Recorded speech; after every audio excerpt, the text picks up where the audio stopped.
This is Brian at Atlanta Hot Tub Center, and today I want to talk about covers. Okay, covers are very, very, very important, and this is kind of a buyer beware as well.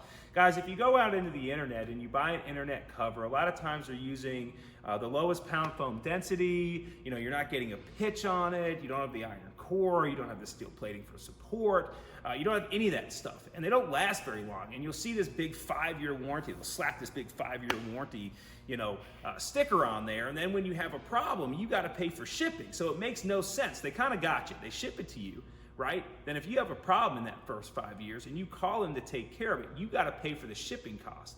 Shipping a cover back to them and then them shipping it back to you, it's going to be $250, $300. Well, what'd you pay for the actual cover, right? So let me jump into what a good quality cover is in the industry. And I'm not the only brick and mortar that takes pride in trying to sell the community a good quality hot tub cover, so you can visit most of your brick and mortars here in the Atlanta area, and I think you would find that they would have a good cover for you. But I just want to help you to understand. So a good cover, right? The number one thing you want to look for is pound foam density. You need at least a 2-pound foam density. And what that is the strength of that foam core. You don't want that foam core to dip, right? You don't want it to dip because when it rains, you're going to have a big puddle on top of the cover. You want that cover to have some actual runoff on it, right? Number two, what's most important with a hot tub cover is that you have that aluminum channeling, that steel plating, that you have that for support, right? Because again, this thing's gonna be outside. It's gonna take a beating through all the different storms and rain and all that stuff, especially here in Georgia, right? So again, the sun beating down on it all the time, you wanna make sure that you've got that additional layer of support. Number 3 is thickness, guys. We want it to be a good thickness, right? Now, this one's a little bit thicker because it's such a big hot tub, right?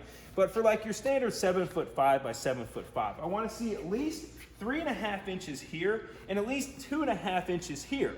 Some manufacturers do 4 to 2, but I'm not a huge fan of 4 to 2 because I think it's a little too thin for the outside, right? So again, I want to see at least 3.5 and all the way out to 2.5 with a strong pound foam density, right? Because that'll give you that runoff and it's thick enough to be nice and sturdy. Another thing I want to see is I want to see some marine grade vinyl. This is actually a Sundance material. It's called Sunstrong. It's a waterproof sunbrella material. You can upgrade into this material with a lot of different hot tub manufacturers. I love the waterproof sunbrella material. It just lasts longer, looks better, it's easier to maintain and take care of. Vinyl dries and cracks, falls apart faster.